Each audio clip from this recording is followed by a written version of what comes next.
সাগর পাড়ে আসলাম, ভালোই লাগলো।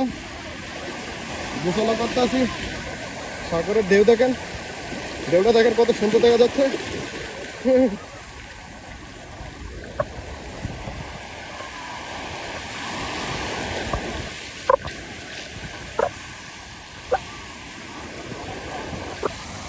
সূর্যটা দেখেন।